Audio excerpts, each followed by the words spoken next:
समस्त जगतां मधुकैटभारे तौ वेतराक्षि परितोषिणि पत्मिनीठ्ये नाथानुबद्ध भुवनावनबद्ध दीक्षे प्रत्यक्ष देवतर्वे तव सुप्रभातम् छाये अखिलाश्रित वरप्रदकल्पकल्पे विश्वप्रदामनिलयामल दिव्यभासे कुक्कुटमण्डलीयम् पारावताः कलरवं कलयन्ति भाल्या केळीशुकामलयमारुतमालवन्ती प्रत्यक्ष दैवत विभो तव सुप्रभातम् उत्फुल्ल चम्पक कुशेशय पाटलाना गन्धादिवास सुरभिशिष शिरो मृदुश्च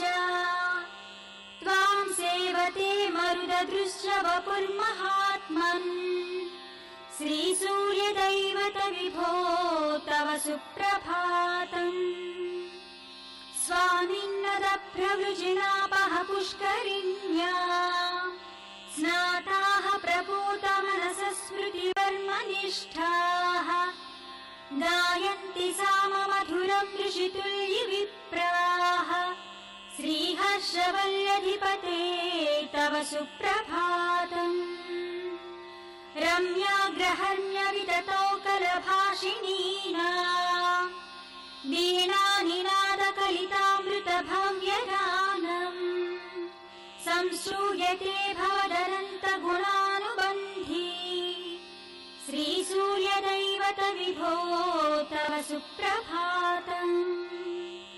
गोपाङ्गनादधिविमन्थनमञ्जुघोषाः सत्ब्रह्मचारिमुखनिर्गतमन्त्रपाठाः प्राभोति किमपि करोति तवाज्य सेवाम् प्रत्यक्ष दैवत विभो तव सुप्रभातम् प्रत्यूषरागसु मनोहर पुष्करिण्या किञ्चिद्विकासि कमलोद्गत भृङ्गराजिः भीतान्धकारकणिकेव हठात् प्रयाति श्रीहर्षवल्लधिपते तव सुप्रभातम् हे लोकबान्धव कृपाकर चित्प्रदायिन् विश्वस्य लोचन भुवं परिरक्षणार्थम् आर्चावतार जनताखिलतापहारिन् प्रत्यक्ष दैवत विभो तव सुप्रभातम् जगन्नाथेन संक्लृप्तां सूर्यदेव प्रबोधिनी प्रातर्नित्यं पठेद्यस्तु स सूर्यस्य दयां भजे।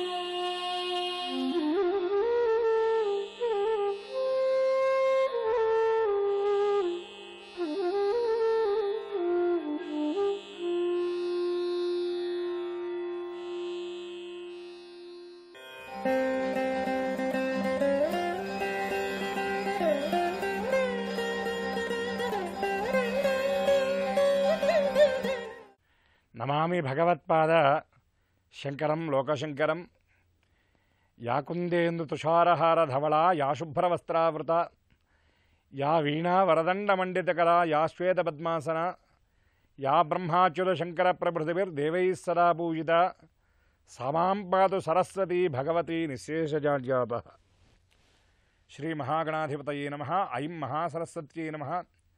అస్మద్గురుచరణారవిందాభ్యా నమః. శంకర భగవత్పాదుల వారి జీవిత వైభవ విశేషాన్ని శంకర విజయం అనేటటువంటి శీర్షికతో మనం చెప్పుకుంటూ శంకరుల వారు గోకర్ణ క్షేత్రాన్ని దర్శించడం, గోకర్ణ క్షేత్ర విశేషాన్ని మనం చెప్పుకుంటూ ఆ మహత్యంలో భాగంగా రావణాసురుడు కైలాసం నుండి ఆత్మలింగాన్ని తీసుకొస్తున్నటువంటి ఆ విశేషాలను మనం లోగడ భాగాల్లో చెప్పుకున్నాం. అయితే రావణాసురుడు సంధ్యావందనానికి వెళుతూ ఆ పిల్లవాడి రూపంలో, పశువుల కాపర రూపంలో ఉన్నటువంటి ఆ పిల్లవాడికి, ఆ బాల గణపతికి ఆ లింగాన్ని అందించి ఆయన సంధ్యావందనానికి వెళ్ళేట. ఆయన సంధ్యావందనానికి వెళ్ళి చక్కగా స్నానం చేసి, ఆచమనం చేసి, సంధ్యావందనానికి సంకల్పం చేసి, సూర్యుడికి అర్ఘ్యమిస్తూ ఉన్నటువంటి ఆ సందర్భంలో ఈ పిల్లవాడు ఎవరు, ఈ మాయా పశువుల కాపరివేషంలో ఉన్నటువంటి గణపతి ఏం చేశాడంటే రావణ అని ఒక్కసారి పిలిచాడు. అయితే ఇంకా 2 సార్లు పిలుస్తాడు కదా, ఈ లోప వెళ్ళొచ్చు అనుకున్నాడు ఈ రావణాసురుడు. ఆయన పాప నిష్టగా అర్ఘ్యప్రదానం చేస్తూ ఉన్నటువంటి సందర్భం, ఆయన బాగా అర్ఘ్యప్రదానం చేస్తూ సూర్యుడి మీద మనస్సు ఉన్నటువంటి ఆ సందర్భంలో, మనస్సుని సంలగ్నం చేసి సంధ్యావందనం చేస్తున్నటువంటి సందర్భంలో ఈ పిల్లవాడు మళ్ళీ రావణ అని పిలిచాట. ఇక లాభం లేదనుకున్నాడు, వీడు 3వసారి పిలిచేలోపు వెళ్ళాలనుకున్నాడు. హడావిడిగా అర్ఘ్యప్రదానం చేశాడు. ఆయన అట్లా సముద్రంలో నుండి అట్లా వచ్చేటటువంటి సందర్భం లోపలే 3వసారి రావణ అని పిలిచాడు. ఆ లింగాన్ని కింద పెట్టేశాడు.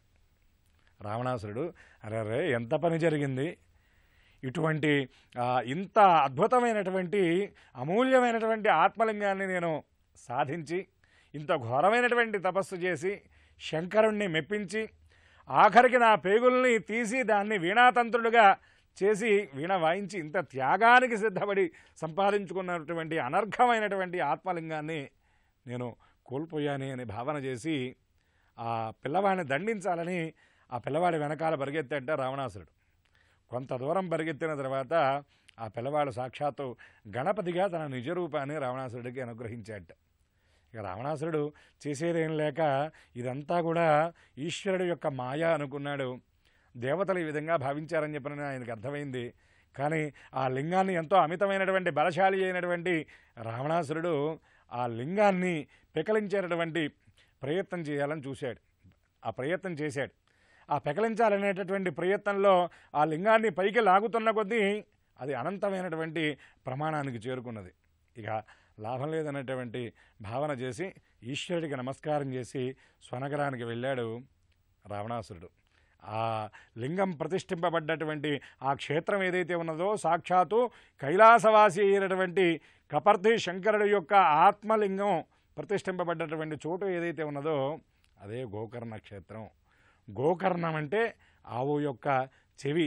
పరమ పవిత్రమైనటువంటి ఆ ఆవు చెవిలో కనుక ఏవైనా కోరికలు నివేదించినట్లయితే సకల దేవతా స్వరూపిణి అయినటువంటి గోమాత అన్ని కోరికల్ని కూడా సిద్ధింపజేస్తుంది. కాబట్టి అటువంటి ఆ గోకర్ణ క్షేత్రంలో కొలువైనటువంటి శంకరుణ్ణి గనక దర్శించినట్లయితే, గోకర్ణ క్షేత్రంలో కొలువైనటువంటి శంకరుణ్ణి గనక ప్రార్థించినట్లయితే ఏ విధమైనటువంటి కామ్యములైనా కూడా నెరవేరుతాయి అని ఆ క్షేత్రానికి ఉన్నటువంటి ప్రాశస్త్యంగా చెప్పబడ్డది. అటువంటి శంకరుణ్ణి గోకర్ణ క్షేత్రంలో కొలువైనటువంటి ఈశ్వరుణ్ణి శంకర భగవత్పాదుల వారు శిష్య సమేతంగా దర్శించి అక్కడి నుండి బయలుదేరి హరిహర క్షేత్రానికి చేరుకున్నారట. హరిహర క్షేత్రం అది శివకేశవుల యొక్క క్షేత్రం. ఆ శివకేశవుల క్షేత్రంలో కొలువైనటువంటి శివకేశవులని ఇద్దరిని కూడా చక్కగా స్తుతి చేసి శివకేశవుల్ని అభేదంగా ఒకే స్తోత్రంలో ఆ స్తోత్రం యొక్క అర్థాన్ని కనుక మనం పరిశీలించినట్లయితే ఒక కోణంలో చూసినట్లయితే ఈశ్వరుడు కనబడతాడు, మరొక కోణంలో కనుక చూసినట్లయితే అక్కడ కేశవుడు కనబడతాడు. ఆ శంకర భగవత్పాదుల వారి దృష్టిలో అసలు అద్వైతం అంటేనే ఇది. శివుడు వేరు, కేశవుడు వేరు కాదు. శివాయ విష్ణు రూపాయ శివరూపాయ విష్ణవే శివస్య హృదయం విష్ణు విష్ణోశ్చ హృదయం శివ. శంకర భగవత్పాదుల వారు చెప్పినటువంటి మాట ఇదే. శివకేశవులకి అభేదం కాబట్టి అటువంటి హరిహర క్షేత్రంలో శివకేశవ స్తోత్రం చేసి ఆయన బయలుదేరి వెళుతూ ఉన్నటువంటి సందర్భంలో ఒక దృశ్యాన్ని చూచి శంకరుల వారు చెలించిపోయారట. ఏమిటి ఆ దృశ్యం అంటే, అటుగా వెళుతున్నటువంటి సందర్భంలో ఆ అగ్రహారంలో ఒక ఇంటి అరుగు మీద ఒక 12 సంవత్సరాల పిల్లవాడి యొక్క మృతకళేబరాన్ని పెట్టుకొని అతని తల్లిదండ్రులు బోరున విలపిస్తూ ఉన్నారట. బంధువులందరూ ఎంత ఊరడించేటటువంటి ప్రయత్నం చేసినా కూడా వాళ్ళు వాళ్ళ యొక్క ఆ బాధని, వాళ్ళ యొక్క దుఃఖాన్ని వాళ్ళు నియంత్రించుకోలేనటువంటి పరిస్థితిలో ఉన్నారు. అటువంటి ఆ దృశ్యాన్ని చూచి రాగద్వేషాలకు అతీతుడైనటువంటి శంకర భగవత్పాదుల వారికి కూడా బాధ కలిగింది. ఆ కైలాసవాసి అయినటువంటి పరమేశ్వరుడి వైపు ఆకాశంలో అలా చూస్తూ, ఏమిటి స్వామి ఇది, వెంటనే తీసుకెళ్లేటటువంటి అంటే చిన్న వయస్సులోనే తీసుకెళ్లేటటువంటి పిల్లవాడిని ఆ దంపతులకు ఇవ్వకపోతే ఏమైంది, ఇచ్చి వాళ్ళకి ఇంత దుఃఖాన్ని నీవు మూటగట్టకపోతే ఏమైంది అని శంకరుల వారు పరమేశ్వరుని ప్రార్థించారట. ఎందుకంటే ఈ దుఃఖాలన్నీ ఎలా ఉంటాయి అంటే, మనకి పెద్దలు చెబుతూ ఉంటారు, షణ్మాసంతో మాతృదుఃఖం, తల్లి పోయినప్పుడు 6 మాసాలు ఉంటుంది ఆ దుఃఖం తీవ్రంగా. పితృదుఃఖం వత్సరం, సంవత్సరం పాటు తండ్రి పోయినప్పుడు దుఃఖం ఉంటుందట. భార్యా దుఃఖం పునఃభార్య. భార్య కనుక మరణించినట్లయితే మళ్ళీ వివాహం చేసుకునేటటువంటి సందర్భం వరకు ఆ దుఃఖం ఉంటుందట. కానీ పుత్ర దుఃఖం నిరంతరం. పుత్రుడు మరణిస్తే ఆ పిల్లవాడు గుర్తొచ్చినంతకాలం, వీళ్ళు బ్రతికున్నంతకాలం ఆ దుఃఖం వీళ్ళు అనుభవిస్తారట. తర్వాత ఆ దుఃఖ నివృత్తి ఎలా జరిగిందన్నటువంటి విశేషాన్ని రాబోయేటటువంటి భాగాల్లో మనం తెలుసుకునే ప్రయత్నం చేద్దాం.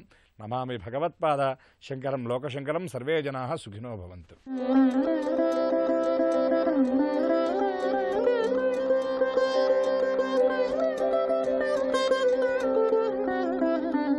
ఓం శ్రీకృష్ణ పరబ్రహ్మణే నమః. శ్రీ లలితా సహస్రరహస్యాలు అనే కార్యక్రమానికి స్వాగతం. మన భారతీయత అట్లాగే మన సదాచారాల కోసం చెప్పుకుంటూ ఉన్నాం. అమ్మవారి యొక్క నామాల్లో భాగంగా దురాచార సమన్యై నమః అన్నటువంటి నామం కొనసాగింపుగా చెప్పుకుంటూ ఉన్నాం. అంటే అమ్మవారు దురాచారాలను తొలగిస్తూ ఉంది అనేది. ఏమిటి దురాచారము అంటే, దురాచారము అన్నటువంటిది ఎప్పుడు కూడా భారతీయుల యొక్క ఆచారాల్లో ఉండవు. అవి మధ్యలో కొన్ని ఏర్పడుతుంటాయి అన్నమాట. ఉదాహరణకి ఏంటంటే, సత్యనారాయణ స్వామి వ్రతం చేయాలని ఒక దంపతులు సంకల్పించారు. ఆ దంపతులు సంకల్పించి సత్యనారాయణ స్వామి వ్రతం చేయాలనేది పురోహితుడిని కలిస్తే, పురోహితుడు అన్ని ఒక వస్త్రము, కొబ్బరికాయలు, దీపము, తర్వాత సత్యనారాయణ స్వామి ప్రసాదం తయారు చేయడానికి నెయ్యి, జీడిపప్పు, ఇవన్నీ కూడా ఒక లిస్ట్ రాసి ఇవ్వడం జరిగింది. అన్నీ కూడా ఏర్పాటు చేసుకున్నారు. ఇక పూజ ప్రారంభిద్దాం అనే సమయానికి ఈయన అంటాడు, ఆ దంపతులు, ఏమండి మీకు పూజా విధానం సక్రమంగా తెలుసునా అని అడిగారు పురోహితుని. ఏమమ్మా అంటే, ఏం లేదు, మరి పిల్లి ఏది అని అడిగారట. పిల్లి కూడా పెట్టాలి కదా అని. పిల్లి ఎందుకమ్మా అంటే, లేదు, మన పూర్వీకులు ఒక గంప కింద పిల్లి కూడా పెట్టేవాళ్ళు పూజ చేసేటప్పుడు అని. నేను ఆశ్చర్యపోయాడు. ఇదేంటి, ఏ గ్రంథంలో కూడా లేదు, ఏ వేదంలో లేదు. సత్యనారాయణ స్వామి వ్రతం చేసేటప్పుడు ఒక పిల్లి గంప కింద పిల్లి కూడా ఉండాలి పూజ దగ్గర అని ఎక్కడా చదువుకోలేదే అని ఈయన ఆశ్చర్యపోతూ ఉన్నాడట. అప్పుడు వీళ్ళకు ఒక ఆలోచన కలిగింది. అప్పుడు ఈ పురోహితుడు బాగా ఆలోచించాడు. ఏమిటంటే, పూజ చేసేటప్పుడు ఈ యొక్క పిల్లిని గంప కింద పెట్టి పూజ చేయాలనేది అది ఆచారం ఏం కాదు. కానీ పూర్వీకులు చేశారట. వాళ్ళ పూర్వీకులు ఎప్పుడు ఈయన చూశాడు. పూర్వీకులు ఎందుకు చేశారు అంటే, దాని వెనుకున్న రహస్యం ఏంటంటే, పూజ చేస్తూ ఉన్నప్పుడు ఎలుకలు ఎక్కువ ఉండేవట వాళ్ళ ఇంట్లో. అప్పట్లో ఎలుకలు ఎక్కువ ఉండడం వలన, ఆ ఎలుకలు అటు ఇటు తిరగడం వలన పూజ అనేది కొంచెం అంతరాయంగా ఉండేది, ఆటంక పడుతూ ఉండేది అనమాట. కాబట్టి ఎలుకల బారి నుండి మనం బయటపడి పూజ సక్రమంగా జరగాలంటే, ఎలుకలు దేనికి భయపడతాయంటే పిల్లికి భయపడతాయి. కాబట్టి ఒక బుట్టలో పిల్లిని అక్కడ పెట్టామని పూజ దగ్గర, పిల్లి ఉంటే ఎలుక రాదు కదా, ఆ రకంగా పూజ సక్రమంగా చేసుకోవచ్చని అంతకుముందు ఉన్నటువంటి పురోహితుడు ఆ సలహా సూచన చేశారనమాట వాళ్ళ తల్లిదండ్రులకి. కాబట్టి వాళ్ళు అలా సత్యనారాయణ స్వామి పూజ చేసేటప్పుడు ఒక బుట్ట కింద ఒక పిల్లిని పెట్టి పూజ చేసేవాళ్ళు. కానీ యథార్థానికి అది ఎలుకల బారి నుండి కాపాడుకోవడానికి తప్ప అది ఆచారం కాదు. కానీ వీళ్ళేమనుకుంటున్నారంటే, అలా పెడితేనే పూజ అవుతుందేమో అని. కానీ అలా పెడితే కాదయ్యా, ఆ రోజులు ఎలుకల బాధ ఉండేది కాబట్టి అట్లా పెట్టారు అనేది ఇక్కడ ఈ పురోహితుడు వీళ్ళకి చెప్పడం జరిగిందనమాట. కాబట్టి మనం ఏ పని చేసినా సునిశ్చితంగా మనం ఆలోచించి చేయాలి. ప్రతిదానికి కూడా ఒక రీజన్, ఒక కాజ్. అందుకే ఇతర ధర్మాలకు మన సనాతన ధర్మానికి ఉన్నటువంటి వ్యత్యాసం ఏంటంటే, ఇతర ధర్మాలు ఇది చెయ్యాలంటే చెయ్యాలంతే, ప్రశ్నించకూడదు. ఎందుకంటే అది మన సిద్ధాంతం అంతే. కానీ సనాతన ధర్మం అట్లా కాదు. ప్రశ్నోపనిషత్తు అని ఉంది. అసలు వేదమే ప్రశ్నతో ప్రారంభమైంది. మన వేదాల్లో ప్రశ్న ప్రశ్న ప్రశ్న, ఇదెందుకు చేయాలి, ఇదెందుకు చేయాలి, ఇదెందుకు చేయాలి అనేది. కాబట్టి సహేతుకంగా ఒక వైజ్ఞానికంగా నిర్మితబడినటువంటి సనాతన ధర్మము హైందవ ధర్మం అన్నటువంటిది విశ్వాసము అనే పునాదుల మీద నిర్మింపబడలేదు. విజ్ఞానము అన్నటువంటి పునాదుల మీద నిర్మింపబడినటువంటి ధర్మమే హైందవ ధర్మం అన్నమాట. నమ్మకంతో ప్రారంభమవుతుంది హైందవ ధర్మం, కానీ నిరూపంతో ముగుస్తూ ఉంది. నమ్మకంతోనే ముగియదు మన ధర్మం.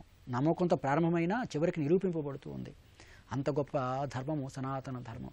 అలాగే ఇప్పుడు సతీ సహగమనము, బాల్య వివాహాలు, ఇవేవి కూడా మన హిందూ గ్రంథాల్లో లేవు, మన వేదాల్లో లేవు. మరి ఎట్లా వచ్చినాయి అంటే, ఇవన్నీ ఒక 200 సంవత్సరాల క్రితం నుండి ఇవన్నీ కూడా ఏర్పడ్డాయి అనమాట. ఎందుకు ఇవి అంటే వీటిని దురాచారాలు అంటారు. ఈ దురాచారాలు మన హిందూ గ్రంథాల్లో లేవు. కానీ ఎందుకు వచ్చాయంటే, పాశ్చాత్యులు మన మీద దాడి చేసినప్పుడు, ఎందుకంటే 1000 సంవత్సరాలు బానిసత్వంలో ఉంది కదా భారతదేశం. 200 సంవత్సరాలు 300 సంవత్సరాలు వెనక్కి వెళ్తే ఈ దురాచారం ఉండేది.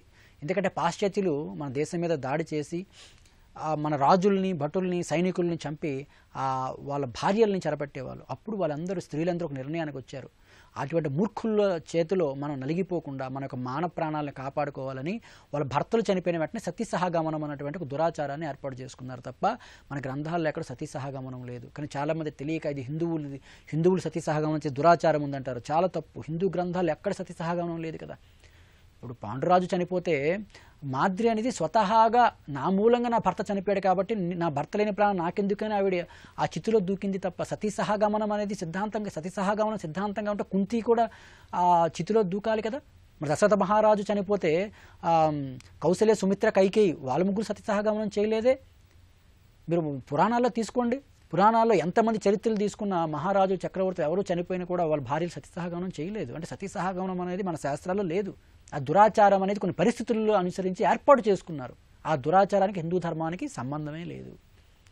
అలాగే బాల్య వివాహాలు కూడా బ్రిటిష్ వాళ్ళు మన దేశం మీద దాడి చేసినప్పుడు ఆ వివాహం కాని కన్యల్ని అనుభవించమని వాళ్ళ సిద్ధాంతం అట. అంచేత వాళ్ళు వివాహం కాని వాళ్ళని చెరబట్టేవాళ్ళు. అందుకే అప్పుడు వాళ్ళ బారి నుండి మన పిల్లల్ని, మన ఆడపిల్లల్ని కాపాడుకోవాలని బాల్య వివాహాలు అనేటువంటి దురాచారాన్ని మన వాళ్ళందరూ ఏకమై ప్రవేశపెట్టుకున్నారు. పుట్టిన వెంటనే పెళ్లి చేసేయడం అనమాట. ఈ రకంగా పాశ్చాత్యులు దాడి నుండి కాపాడుకోవడానికి కొన్ని ఆ కాలంలో ఆ పరిస్థితులు అటువంటి దురాచారాలు ఏర్పడ్డాయి తప్ప ఆ దురాచారాలు అనేటువంటివి హిందూ ధర్మానికి సంబంధమే లేదు. హిందూ ధర్మంలో చెప్పబడినటువంటి ఆచారాలన్నీ కూడా ఎంతో వైజ్ఞానికమైనటువంటివి, ఎంతో శాస్త్రీయమైనటువంటివి, ఎంతో ఆరోగ్యంతో కూడుకున్నటువంటివి అనేది ఇక్కడ మనం అర్థం చేసుకోవాల్సినటువంటి విషయం అనమాట. ఒక గ్రామంలో దొంగలు పడ్డారట. అందరింట్లో కూడా దొంగతనం జరుగుతుంది రోజుకొకరింట్లో. అయితే ఒక ఇంట్లో ఏం జరిగిందంటే, మరి అందరి ఇళ్లలో కూడా దొంగతనం జరిగింది, వీళ్ళల్లో ఇంట్లో కూడా జరుగుతుందేమో అని ఆ ఇంట్లో ఉన్న వాళ్ళందరూ కూర్చొని మాట్లాడుకుంటున్నారు. దొంగల బారి నుండి మన ఇంటిని ఎలా కాపాడుకోవాలని ఒక్కొక్కటి విషయం చెప్తున్నారట.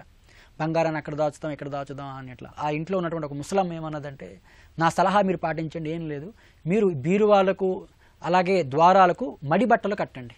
మడి బట్టలు కట్టారనుకోండి, ఆ మడి బట్టలు ఎవరు ముట్టుకోరు కదా, మడి అంటే ముట్టుకోరు కదా, కాబట్టి మడి బట్టలు ముట్టుకోరు, దొంగలు కూడా మడి బట్టలు చూసి ముట్టుకోకుండా వెళ్ళిపోతారు అని చెప్పిందట. అలా నిద్రపోయారు. తెల్లవారు లేచిన తర్వాత దొంగలందరూ చూడబడి అదే మడి బట్టలతో బంగారం అంతా మూట కట్టుకుని పట్టుకుపోయారట. అంటే మడి బట్టలని మనకు మడి బట్టలు కానీ దొంగలకు కాదు కదా. కాబట్టి మనం దురాచారాల నుండి మనం సదాచారానికి ప్రయాణం చేయాలి. సదాచారాన్ని బోధించేదే మన సనాతన హిందూ ధర్మము అనేది ఇక్కడ స్పష్టమవుతుంది. అమ్మ దురాచార సమన్యై నమః, అమ్మ మా దురాచారాలను తొలగించు. నమస్కారం. హరి ఓం తత్సత్.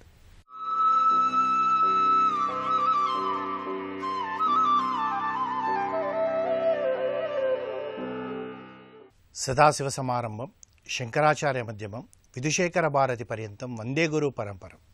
మనం ఇప్పటి వరకు 5 బాలభక్తుల గురించి తెలుసుకున్నాం. చిన్న వయసులోనే పిల్లలకు మనము భక్తి అనేది వాళ్ళకి నేర్పించడం వల్ల వాళ్ళు ఎట్లా వృద్ధిలోకి వస్తారు, వాళ్ళకు సాక్షాత్తు ఆ ఈశ్వరుడు ఏ విధంగా వాళ్ళని ఆశీర్వదిస్తాడు అని ఇప్పటివరకు 5 గురించి తెలుసుకున్నాం. 2 శ్రీహరిని పొందారు, 2 పరమశివుణ్ణి పొందారు. ఒకరేమో చిన్న వయసులోనే యమధర్మరాజు దగ్గరికి వెళ్ళి యమధర్మరాజుతో నాకు ఆత్మజ్ఞానం గురించి నేర్పించండి అని చెప్పి 5 సంవత్సరాల బాలుడు ఆత్మజ్ఞానం తెలుసుకున్నాడు. ఆ విధంగా చిన్న వయసులోనే మనం భక్తి పెంపొందిస్తే ఆ విధంగా వృద్ధిలోకి వస్తారని మనం తెలుసుకున్నాం. అయితే మనకు ఇప్పుడున్న పరిస్థితులలో అనుమానం తప్పకుండా వస్తుంది. ఏమండి, ఆ యుగాలలో వాళ్ళు తపస్సు చేసుకుంటే వాళ్ళకు శ్రీహరి ప్రత్యక్షమయ్యాడు, తర్వాత పరమశివుడు ప్రత్యక్షమయ్యాడు, బాగానే ఉంది. కానీ ఇప్పుడు అది సంభవమా? మన స్కూళ్ళకు పంపించాలి, కాలేజీలకు పంపించాలి, జీవనోపాధికి ఐఐటిఓ ఐఐఎం లాంటి స్టడీస్ చేపియాలి, ఇవన్నీ నిజమే కదా, మరి ఇప్పుడు మనకు కష్టం అవుతుంది కదా అని ఉంటుంది. మీరు భక్తి నేర్పించండి, కానీ తపస్సు చేస్తే ఈశ్వరుడు వస్తాడా, శ్రీహరి వస్తాడా అన్నది మర్చిపోండి. మరి ఎవరండి, ఎలా మనం భక్తి పెంచుకోవాలని చెప్పి ఒక అనుమానం వస్తుంది.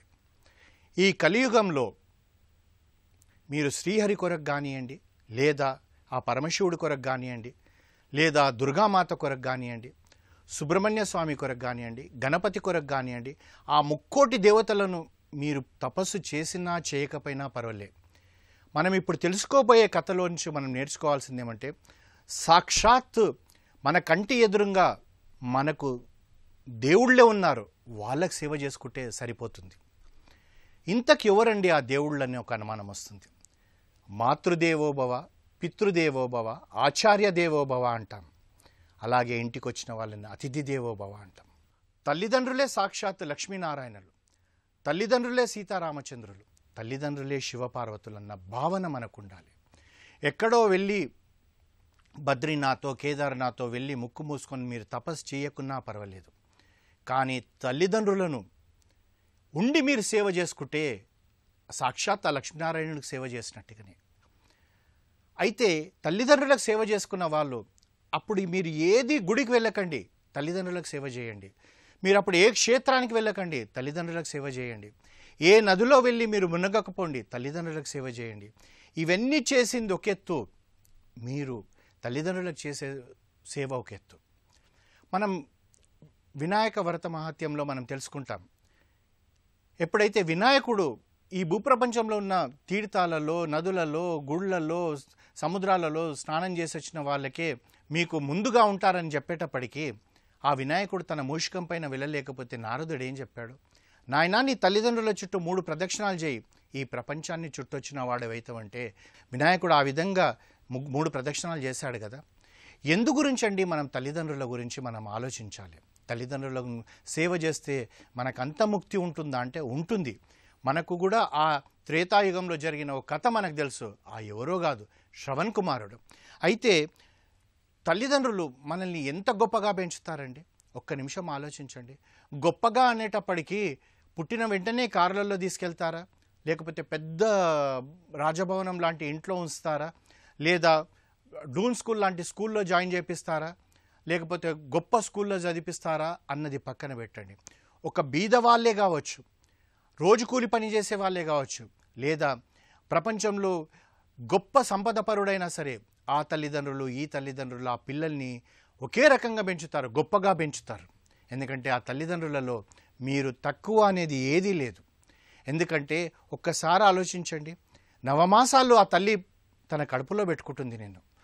మనమే ఉన్నామండి, మగవాళ్ళ కిందనే మనం అనుకుందాం, లేదా పెరిగిన పిల్లల గురించే మాట్లాడుకుందాం.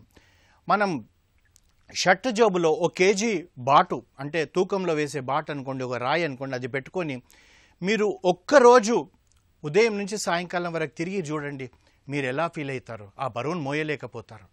మరి ఆ తల్లి మొదటి నెల నుంచి 9వ నెల వరకు నీ గర్భంలో ఎలా పెంచుతుంది?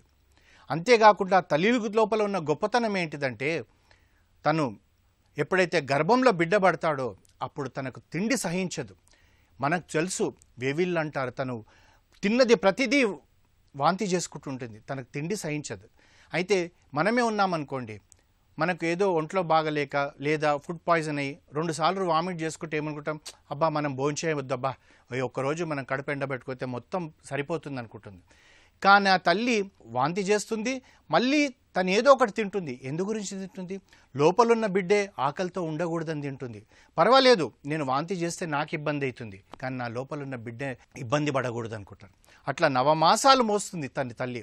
అంటే అనుకోవచ్చు, ఓ గొప్ప నర్సింగ్ హోమ్లో జన్మ ఇస్తుందా, లేదా ఒక ప్రభుత్వ దవాఖానలో తను జన్మ ఇస్తుందా, లేదా ఇంట్లో ఇస్తుందా, ఓ చెట్టు కింద ఇస్తుందా? నాకు పడే కష్టం ఆ తల్లి, ఏ తల్లి అయినా కానీ, గొప్ప ఏసీ హాల్లో ఉన్న నర్సింగ్ హోమ్లో పడే ఆ పురిటి నొప్పులు, ఇక్కడ చెట్టు కింద ఉన్న తల్లి పురిటి నొప్పులు 2 ఒకటే ఉంటుంది, అందులో తేడా లేదు.